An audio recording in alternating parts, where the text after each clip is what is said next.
जली को आग कहते हैं, बुझी को राख कहते हैं। और जिस बकवास को सुनकर देश की जनता का हाल बेहाल हो जाए उसे मोदी जी की मन की बात कहते हैं। हमेशा भाजपा, आरएसएस और देश की मीडिया से मैं लगातार लड़ता रहा। मीडिया के लोग अब हमें फंसाना चाहते हैं, मुझे बुरी तरीके से फंसाना चाहते हैं। तो मीडिया को आप कुत्ता बोल रहे हैं? देश की मीडिया है ही उसी लायक, कुत्तों से भी गई गुजरी है, बेवजह भौंकती है कि चांदी के जूते में शक्ति होती है, फैसले खरीद लिए जाते हैं। आज वही हो रहा है मित्रों, है हर सर पर छत होगा, हर छत में नल होगा, हर नल में जल होगा। कम से कम इस बात का तो प्रधानमंत्री जी को शर्म होना चाहिए। ये हैं पंकज श्रीवास्तव, जो अपनी बेबाकी के लिए, अपने वक्तव्य के लिए, अपने बोलने के अंदाज, बोलने की शैली के लिए अब प्रख्यात हो चुके हैं। लेकिन पंकज जी आज हमारे साथ इसलिए मौजूद हैं क्योंकि इन पर बहुत बड़ा गंभीर आरोप लगाया है एक वेबसाइट ने। उसने लिखा है कि इन्होंने साठगांठ की है, इन्होंने एक ऐसा ग्रुप तैयार किया है जिससे करोड़ों माल कमा रहे हैं, 3 घर है, कई फ्लैट इनके दिल्ली में हैं। क्यों पंकज जी, जो आरोप आप पर अब मीडिया लगा रहा है, कितनी सच्चाई है इसमें? कौन सी मीडिया लगा रहा है? News laundry. पूरा खुल के बोलो। अरुण पुरी के रिश्तेदार का है न्यूज लॉन्ड्री। और मैं लगातार मीडिया के बारे में बोलता रहता हूँ। जो 3 घर की बात है और आपके मुंह में घी शक्कर, एक घर हमें चाबी दे दीजिए और 2 घर आप किसी गरीब को दे दीजिए, उससे कोई स्कूल संचालित कर लीजिए बेचकर। 32 चक्का ट्रक खरीद लिया, 3 ट्रकें खरीद ली, कार खरीद ली। अरे भैया, 2 तो सही कि आपने तो हमारी वो स्थिति बनवा दी जैसे किसी मुस्लिम युवकों के ऊपर एनएसए लगा दिया जाता है। भाजपा, आरएसएस और देश की मीडिया से मैं लगातार लड़ता रहा। मीडिया के लोग अब हमें फंसाना चाहते हैं, मुझे बुरी तरीके से फंसाना चाहते हैं। वो मांडवाली कहते हैं कि आप भाजपा का विरोध करना छोड़ दो। मैं न्यूज लॉन्ड्री को खुली चुनौती देता हूं कि जिन 3 घरों का जिक्र उन्होंने अपने वेबसाइट पर किया है, उसमें से 1 घर की चाबी आप हमें दे दीजिए और 2 घर की चाबी आप सामाजिक सरोकारों के लिए कर लीजिए। षड्यंत्र है आपके खिलाफ पंकज जी। मैं इन साजिश, षड्यंत्र और प्रयोग को कुछ भी नहीं मानता। रामायण में लिखा है कि हाथी के आगे कुत्ता नहीं भौंकता, और कुत्ता का हाथी से कोई दुश्मनी नहीं है। हाथी के सामने लोग हाथ जोड़कर खड़े होते हैं, कुत्ते को यह बात सहन नहीं होती है, इसीलिए वो कुत्ता आप पीछे भौंकना छोड़ता नहीं है। तो मीडिया को आप कुत्ता बोल रहे हैं? देश की मीडिया है ही उसी लायक, कुत्तों से भी गई गुजरी है, बेवजह भौंकती है। और कुछ लोग टीआरपी के लिए कुछ भी कर लेते हैं। अगर हमारे पास संपत्ति है तो इनकम टैक्स के संज्ञान में होगा। कोई रजिस्ट्री, फ्लैट की रजिस्ट्री किसके नाम से होगा? रिश्तेदार के नाम से होगा, अपने नाम से होगा। पत्नी हमारी है नहीं, तो फिर हम किसके नाम से कराएंगे? अपने नाम से कराएंगे। अगर हमारे नाम से है तो मैं आपके चैनल पर आज कहता हूं कि हम सारी संपत्ति समाज के हित के लिए, देश के हित के लिए दान में दे देंगे। हमसे लिखवा लो। अगर इतनी विश्वसनीयता थी, न्यूज लॉन्ड्री वाले खोरी गांव क्यों नहीं गए? चूंकि खोरी गांव में उनको कुछ नहीं मिलना है, खोरी गांव में भारतीय जनता पार्टी की वो है। ये न्यूज लॉन्ड्री वाले से पूछे कहानी करने अंजलि के घर क्यों नहीं गए, जहां भाजपा का नेता मनोज मित्तल, जो स्क्रिप्टेड कहानी है। एक बात बताइए, निधि का अचानक आना, जो उसकी सहेली है, होटल के कमरे को दिखाना। अच्छा, मेरे को एक निधि के बयान से एक बात अभी समझ में आ रही है। एक बात मैं पूछना चाहता हूं आपसे। पोस्टमार्टम के रिपोर्ट में कहीं पोस्टमार्टम का जो रिपोर्ट आया उसमें ये जिक्र नहीं है कि उसने दारू पी। निधि कह रही है दारू पी रखी है, इसका मतलब सही रूप से पोस्टमार्टम नहीं हुआ निधि के हिसाब से। अब यह माजरा दिल्ली पुलिस कह रही थी एक्सीडेंटल प्रॉब्लम है। और हमने अभी सौरभ भारद्वाज के ट्विटर पर भी देखा कि पुलिस की गाड़ी वहीं थी जहां दरिंदों की गाड़ी थी।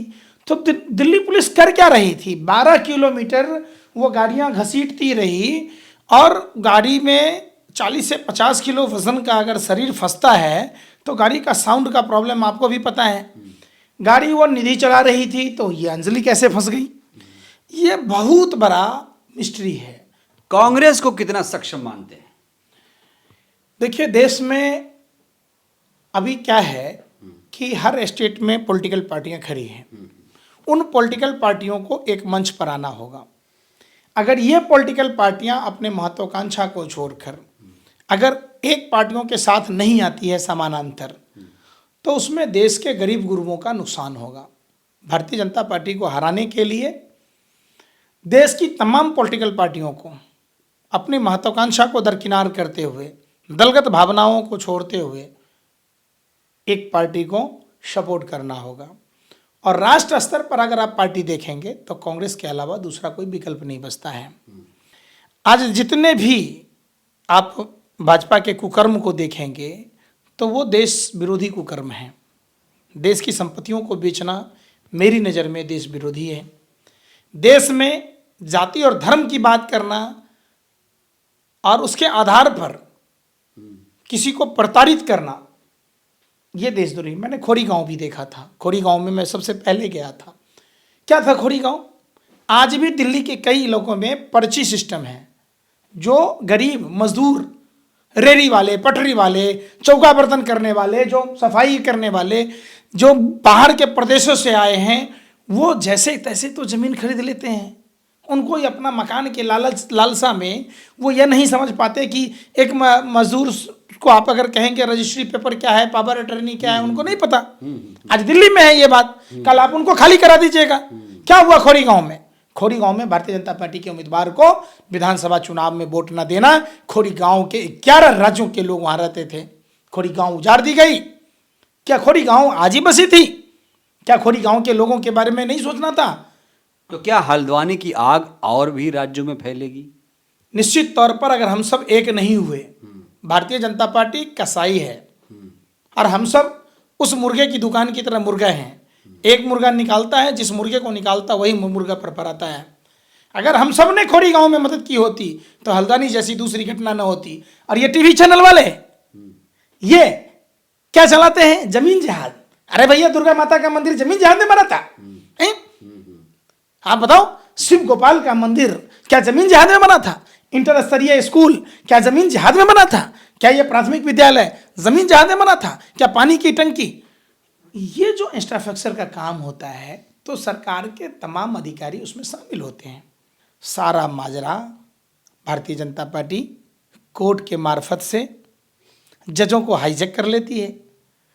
और जब तक बाबा साहब ने एक बात कही थी कि जब तक सभी जातियों के लोग जज नहीं बनेंगे, सभी जाति के लोग नहीं पढ़ेंगे, सभी जाति के लोग शिक्षित नहीं होंगे, तो इंसाफ हम बचपन में सुनते थे कि चांदी के जूते में शक्ति होती है, फैसले खरीद लिए जाते हैं। आज वही हो रहा है। मैं अपने ऐसा नहीं कि मैं कोर्ट का भरोसा नहीं करता, मैं न्यायालय में भरोसा नहीं करता, मैं संविधान पर भरोसा नहीं करता, ऐसा नहीं है। पूरा का पूरा भरोसा बाबा साहब अम्बेडकर के संविधान में है। पंकज जी, आप पढ़े लिखे हैं, आपके माथे पे तिलक भी लगा हुआ है, लेकिन कुछ तिलकधारी भगवाधारी ऐसे हैं जो पठान के नाम पर अतिवाद फैला रहे हैं। सिनेमा घरों में आज की तस्वीर आई है, अहमदाबाद में तोड़फोड़ कर दी गई, पठान पोस्टर को फाड़ दिया गया। देखिए, ये लोग उपद्रवी लोग हैं। इन लोगों को कभी आपने स्कूल के लिए देखा, कभी अस्पताल के लिए देखा, कभी ऑक्सीजन के लिए, वेंटिलेटर के लिए लड़ते देखा? कभी इन लोगों ने उसी गुजरात में जहरीली शराब को के विरोध करने के लिए देखा? तो कहाँ है ये भगवाधारी? जाते क्यों नहीं है वहाँ? माँ का दूध नहीं पी रखे वो? क्यों नहीं जाते उनके घर पर उपद्रव करके आते, सरकार से लड़के आते कि नहीं भाई इनके घर में कैसे चलेगा? मैंने वैसी महिलाओं को देखा है जिन्होंने भरी जबानी घूट घूट कर मरना है, क्योंकि उनका कोई नहीं है। एक तो मैंने ऐसे बच्चे, यतीम बच्चे को देखा जिनकी माँ नहीं है, जिनके पिताजी नहीं हैं, उनके पड़ोसी उनको संभाल रहे हैं। उस समय उनका भगवा कहाँ चला जाता? इनका भगवा से कोई लेना देना नहीं है। ये रावण की तरह हैं जो भगवा का इस्तेमाल गुंडई के लिए करते हैं, लंठाई करते हैं। ये जो साध्वी प्रज्ञा कह रही चाकू की धार तेज कर लो, समय आ गया है। साध्वी प्रज्ञा कलम भी तो उठा लेती, कभी स्कूल के लिए लड़ती देखें? ये भाजपा की गुंडी हैं। ये शहीदों का अपमान करने वाले लोग हैं और शहीदों का अपमान नहीं सहेगा हिंदुस्तान। प्रधानमंत्री जी बताएं, प्रधानमंत्री जी के मन का नहीं बात पता चलता है। जली को आग कहते हैं, बुझी को राख कहते हैं। और जिस बकवास को सुनकर देश की जनता का हाल बेहाल हो जाए उसे मोदी जी की मन की बात कहते हैं। हमेशा कहते हैं मैं मन से माफ़ नहीं कर पाऊंगी। प्रधानमंत्री जी को बताना होगा, उसी गुजरात से आते हैं, प्रधानमंत्री जी, आपने किस मन की बात कही थी? आप अगर मन से माफ करने की जैसी बात की तो आपको भारतीय जनता पार्टी से भोपाल से टिकट नहीं देना था।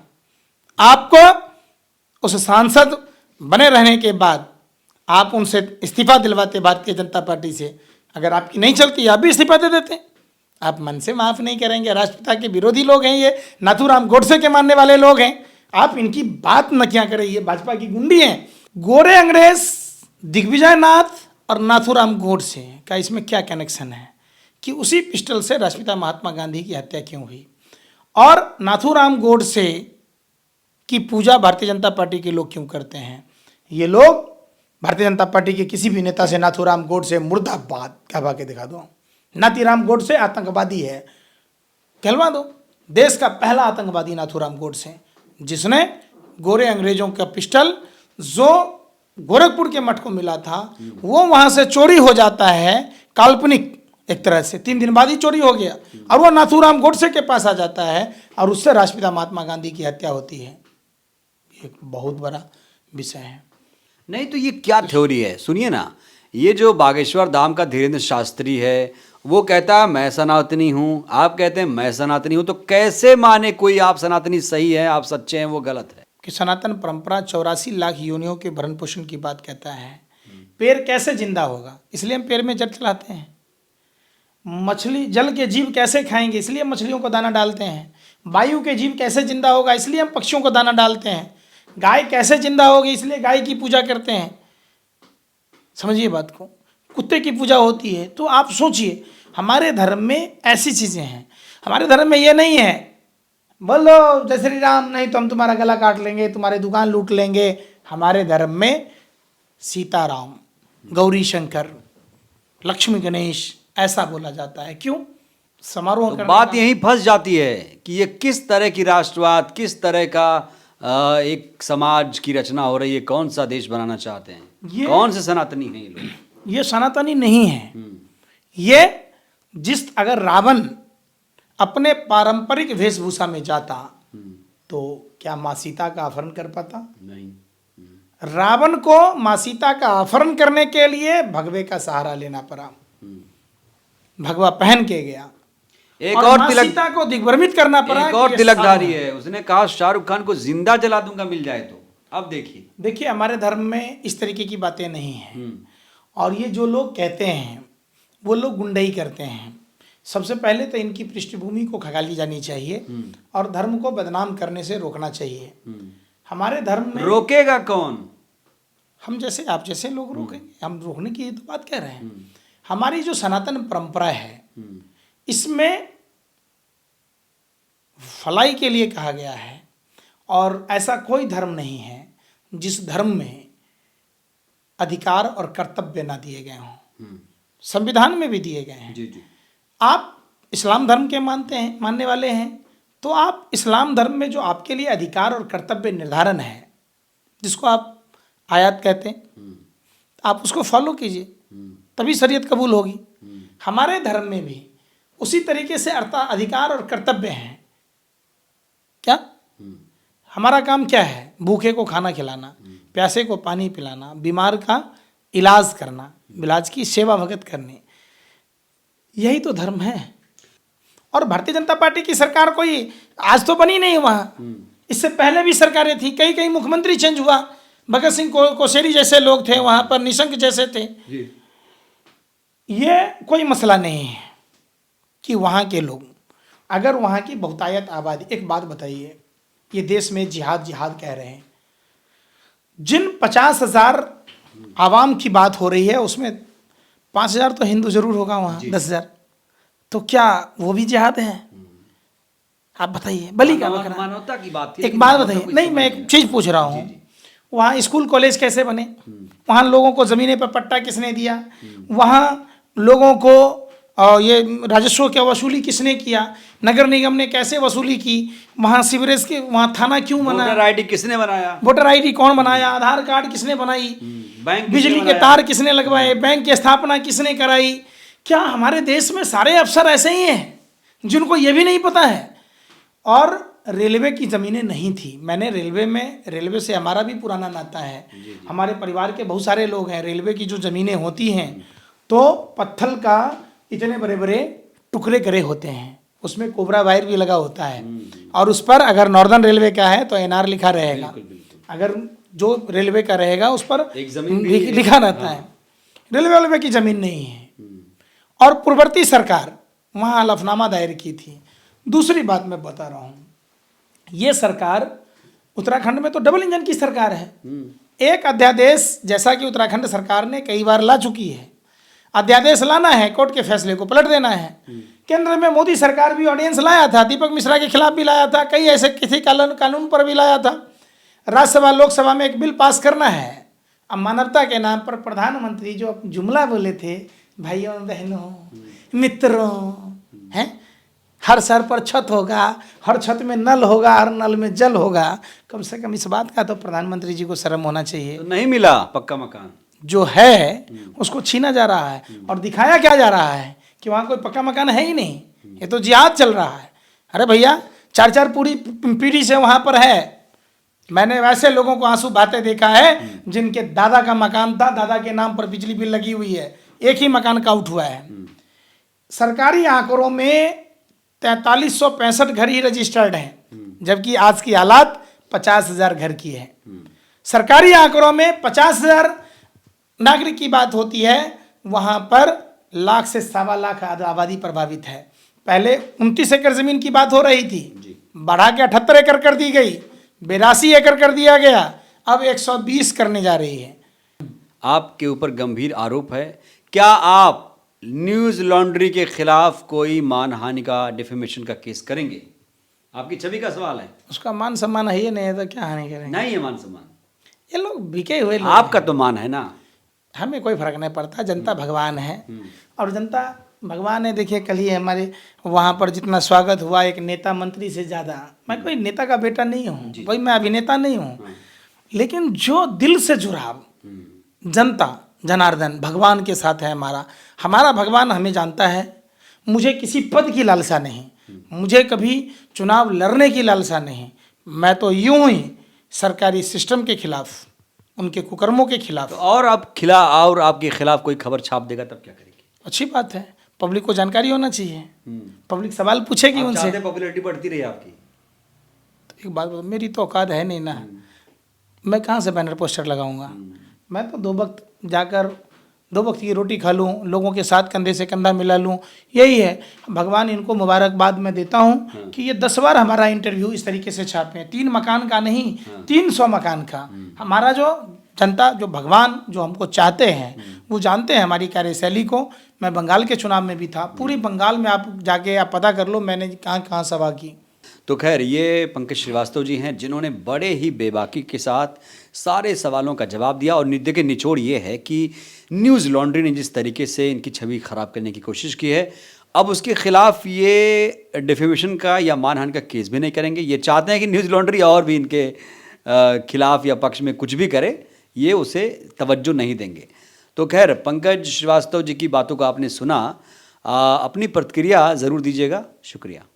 नेशनल दस्तक की आपसे गुजारिश है कि अगर इसको बचाना चाहते हैं तो नेशनल दस्तक को सब्सक्राइब करने के लिए रेड कलर के सब्सक्राइब बटन को दबाएं, फिर बेल आइकन की घंटी दबाएं। नेशनल दस्तक को बचाने के लिए बहुत जरूरी है कि हर खबर को शेयर करें, लाइक करें, कमेंट जरूर करें।